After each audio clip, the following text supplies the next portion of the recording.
All right, y'all. Long story short, young woman, pregnant, newly married. Her husband cheats. She chooses to take her husband back. She posts this entire story of what happened on TikTok. The internet explodes, calling her all types of names, talking about how, dumb she is and how this is going to continue to happen more and more. And if he cheats during the first year, then this is just a representation of what you're going to deal with for the rest of your life. All this stuff. How religious women who, follow Jesus are so manipulated and all the stuff you can think of, right? I want to react to this video.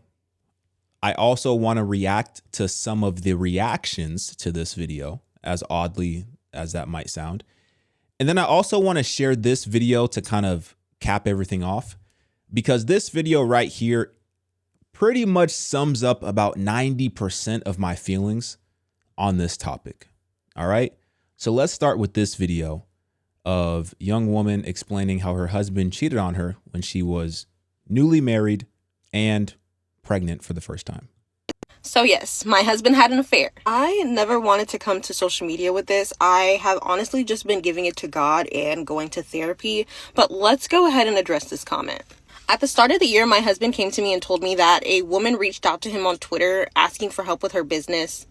I don't know what it was about the woman. My husband has worked with many other women before this. It was just something about this woman that I was like, babe, I don't know about this. Something just doesn't feel right.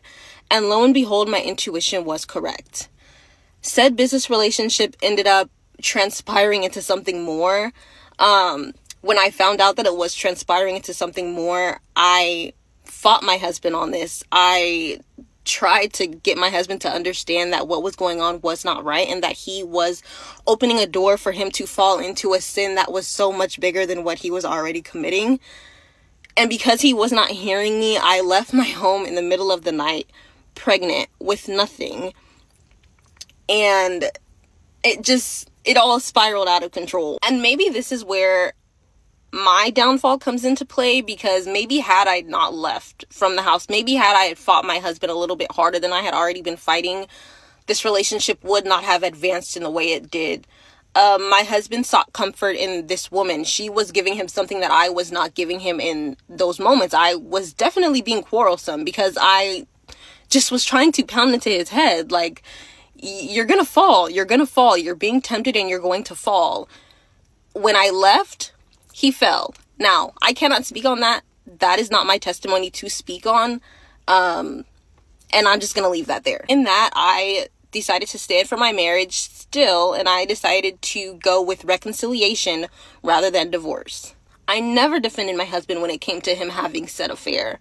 I fought my husband. Like I said, I left my house 20 weeks pregnant in the middle of the night with nothing but the clothes on my back because I was so against what was going on. I don't use godly character to hide any darkness. I speak on all the time how my marriage is not perfect. I am not a perfect person. I do use godly character in sense of extending forgiveness to my husband, extending grace to my husband, as well as the woman who was involved with the affair. I did speak to her. I spoke to her on the situation. I told her how I wanted nothing more in life but to be a wife and a mom, and how I felt like that was being attacked. I spoke life into her. I told her that she was a beautiful woman, and I didn't understand how, we were falling into what we were falling into. My husband does not abuse me. You may have seen me and my husband arguing. My husband and I were arguing as a result of the affair that was going on between you and him. But to say that my husband abuses me is a little bit extensive. And lastly, to say that I have no identity outside of my husband, I just gained one of the biggest identities that I could have possibly ever imagined. I am trying to navigate this journey of motherhood while also being a wife. And it's one of the things that I prayed for so hard, and I just feel like it's been taken away from me just because of this whole scandal. I feel like I've honestly just been living in a vortex. This literally began at the start of the year, and it's currently almost the end of the year, and here I am being harassed by this woman because my husband told her that he had to cut off the affair. As soon as the affair was cut off, it just spiraled into us being these horrible people and saying that we're trying to grow. Yes, we are trying to grow. Yes, we are trying to grow. We are trying to become stronger in our marriage, and I'm trying to, it's just so much. Just so many allegations that are being made and so many lies that are being spewed from the numerous accounts that have been harassing me that this woman has been making. And I'm just tired. I'm so tired of my character being attacked because I decided to reconcile my marriage. I'm so tired of my character being attacked because I decided to be forgiving and I decided to extend grace. And honestly, I am just ready to lay this all to bed. My husband had an affair. It was decided on to go the route of reconciliation. However, with that being the route that we chose, I don't think that it's fair that I'm being harassed. The numerous calls, the numerous emails, the fake accounts that are demoralizing my character, I just don't think it's fair. And that's just that. Look, man, if she wants to reconcile and extend grace in this situation, then that's the route that she should take. If that's what she wants to do, because that's her marriage. That's her relationship. That's the covenant that her and her husband made before God. Now, when you are public about your relationship and when you're public about your marriage, then of course you open up the door for opinions of strangers to enter. And that's the part where I would have said, don't post anything about it. Like, it's not our business to know. That's your marriage. That's your relationship. Even if other people are posting videos about it, even if other people are saying this, that, and the third about it, and it's not true. And who knows what the actual truth is? I don't know. I don't know the full details of what actually took place, right? Who knows? But I understand at the same time, I understand that frustration of feeling like I really got to address this and I really got to get some stuff off my chest in regard to this situation. But I think in certain aspects, if the route of reconciliation is what you're choosing, I would say personally, then just keep it off the internet entirely. At that point, when the decision was made to reconcile, at that point, just keep it off the internet, because you're just inviting people to talk about your relationship. You're inviting people to talk about your marriage. Now, the part that I do find a little bit interesting, the part that I do find interesting is this idea of, I found out that something was progressing, that the relationship was progressing. I was fighting my husband on this. I told him that he was going to be committing a bigger sin than what he was already committing. And there was this wrestle back and forth. Just the idea of everybody knowing what's going on, but this is still happening, even though my wife knows and seemingly the other party knows. So everyone knows, but then it's still kind of progressing. That's a little bit confusing based on what I'm gathering from this situation. But I'll share my full and complete thoughts at the end of this video. I want to go to this reaction. I don't know her name, but she posted a reaction to the video that we just watched. This girl said her husband cheated on her in their first year of marriage while she was pregnant with their first child, in her most vulnerable state. And she sent up in a video trying to defend him and take accountability. What are we talking about here? I swear, the way Christians make a mockery out of marriage, the marriage as it's described biblically, it's so crazy. Betrayal is grounds for divorce. This man was supposed to protect you in your most vulnerable state. He was supposed to be your covering in your most vulnerable state. And he had an affair in your first year of marriage. That's so crazy. That is so crazy. And to think that this is the person who is literally responsible for your entire your life. If anything was to ever go wrong, this person is making decisions on your behalf. This man chose your most vulnerable moment to betray you. And you're sitting up here on this internet trying to save face. Girl, what? This is such it just because what? You don't want to be a single mom? Is that what it is? The reality is that you're not safe in a space with a person who could betray you like that. How can y'all normalize cheating to this capacity? Like, that's not normal. What are we talking about? People be literally sleeping next to the enemy every single night. And these are supposed to be the people that are the closest to you in the world. Like, out of everybody in this whole world, this is the closest person to you. And they have betrayed you in an unfathomable way. Like, literally in a way, in the most vulnerable state that a woman can ever be in. We can literally die from pregnancy and giving birth. And this man was chasing. This shit is sad. So, yeah. I mean, to that point, that's probably one of the dirtiest things that you could do. I mean, you talk about newly married, pregnant, and still searching. Not only searching, but advancing those opportunities to the point of being physical and the whole, like, that's crazy. That's crazy. It really is crazy. And like I said, it's completely on her. If she wants to reconcile, then that's completely up to her, because that's her marriage. It's not our marriage, it's her marriage. And, oftentimes I do encourage that, because that's what God did for us.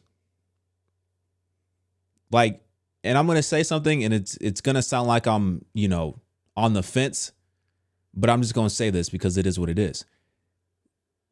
As crazy as that situation is, from the standpoint of the people who don't understand how she could forgive him and attempt to reconcile, what we did to God was crazier. And God still came down in the flesh and died for us so that we could be reconciled and have eternal life. So, like, I'm not excusing what was done, but I'm saying the heart that she's presenting in terms of wanting to reconcile, I respect that. I do respect that, but I'll also say just, be careful at the same time, because here's what we do know. In the garden, Eve was deceived, right? The serpent said to Eve, did God really say that you couldn't, do this, that, and the third?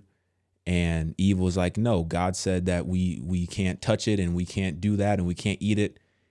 But then one thing led to another.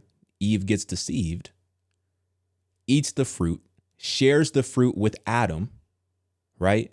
And then what happens? What does God say? So although, yes, Eve was deceived, but even in that context, I still look at it as Adam was deceived, because Adam was created first. That is significant.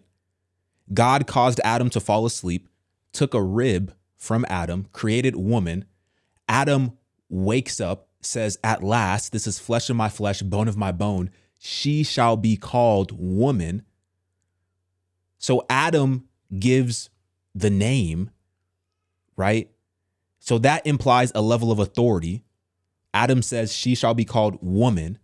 That implies authority. But not only that, you look before Eve was created, Adam was naming the animals, right? So Adam had a level of authority, and that's biblical when you look at what is taught on marriage in the New Testament.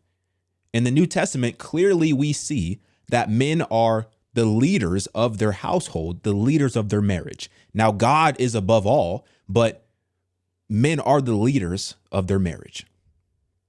And women are called to submit to their husbands. Now, here's the caveat. What happens when the man who you are called to submit to isn't submitted to God? That's where it gets a little dicey, right? That's where the deception can come in. That's where the manipulation can come in. Because as a husband, if you're not submitted to God, but you're expecting submission from your wife, then we're playing the game all wrong. That's not what obedience looks like. That is deception, because you're operating outside of God's will and you're causing your wife to stumble and fall and sin in the process. So going back to the garden story, Eve was deceived, right? What did God say? God said, Adam, where are you? God didn't say, Adam and Eve, where are you? God said, Adam, where are you? This was your responsibility. I put you in charge to lead this woman in the right direction. And you fell. Yes, she was deceived, but you are complicit in that as well because you were in charge. You were to lead as I am leading you. I put you in charge to lead this marriage, your household, your family. So ultimately, yes, we as husbands are responsible. And we have a duty as husbands to be submitted to God first. So the behavior that was explained in the first video of what took place, and that's why I said it's confusing, because it's like, and I do want to play this video because this is really interesting.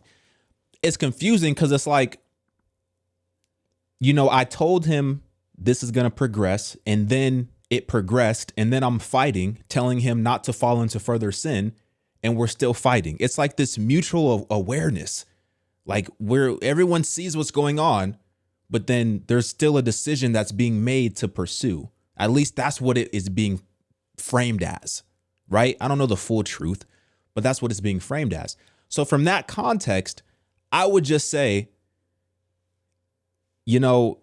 be careful, because as men, we have a responsibility to be submitted to God first. And if we are falling short on that, and if we are not making an effort to make that the main thing, then this is what we're going to see. We're going to see events like this take place. Because there are certain situations where you could say, you know what? It probably would be best for you to leave that situation. But I don't think that applies to every situation of infidelity, as some would say. I do think we have to have an open heart for forgiveness, but at the same time, I do think we have to be discerning and look at it on a case-by-case basis.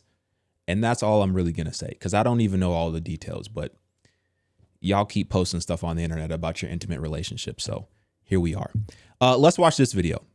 That video made my stomach hurt. My page will always be a safe space for us to have conversations about what it's like to be a Christian woman and a Christian wife. I will always speak to you with as much grace as possible because I know what it's like to live in that world. This whole situation that she is experiencing is a product of Christian woman programming. I'm not anti-reconciliation. I'm just never going to do it.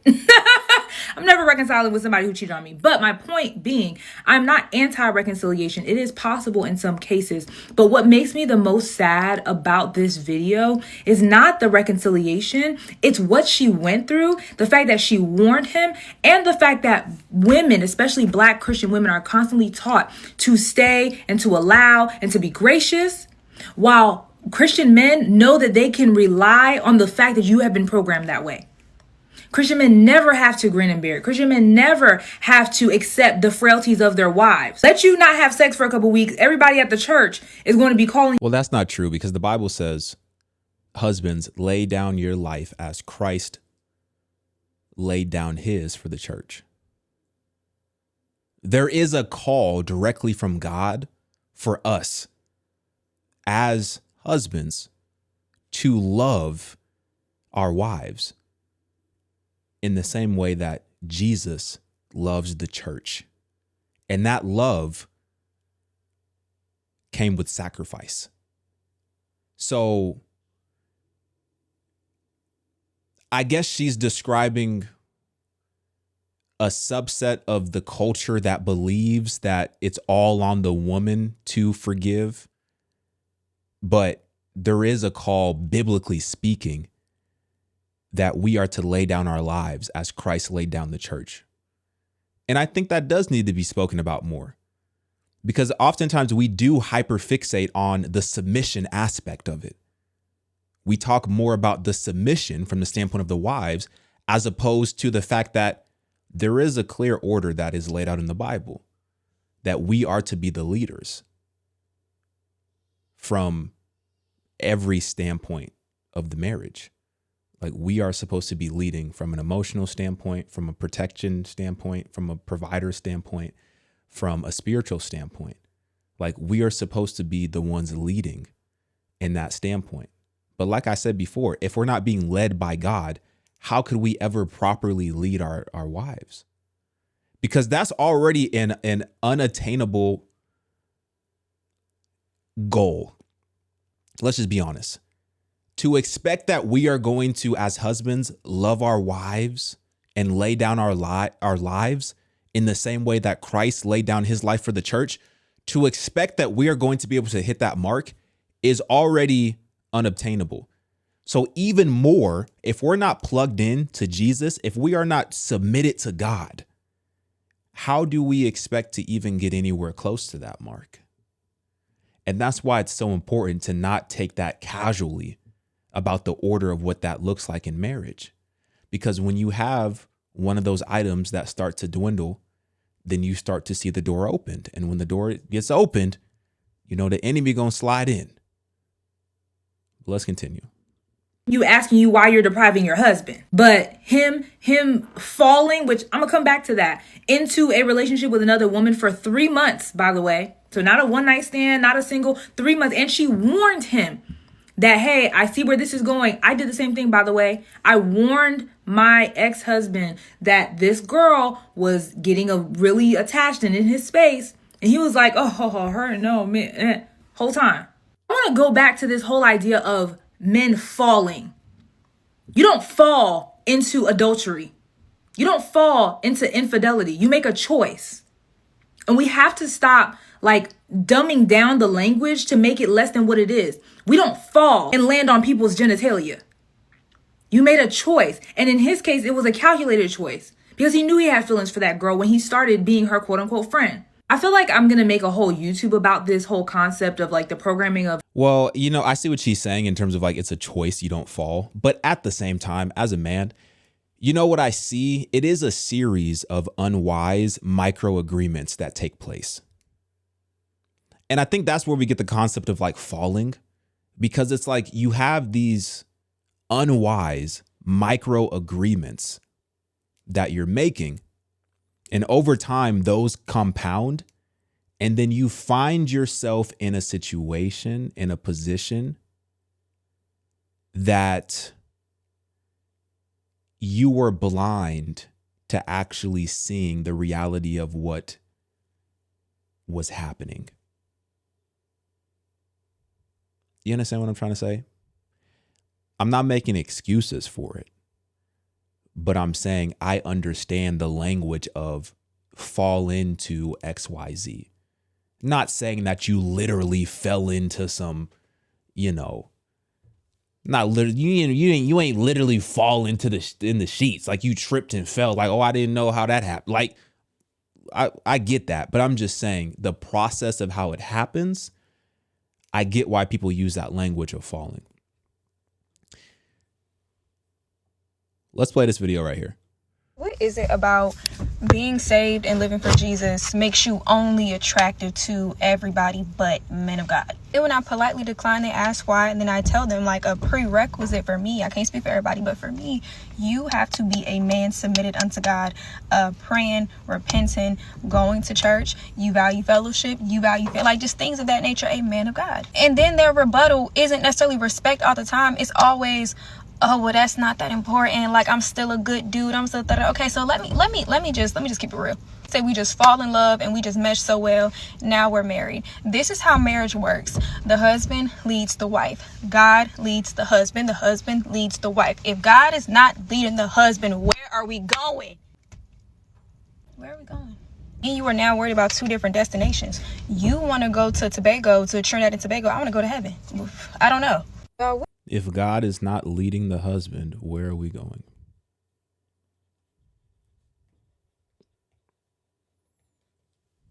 Where are we going? We're going wherever the flesh demands.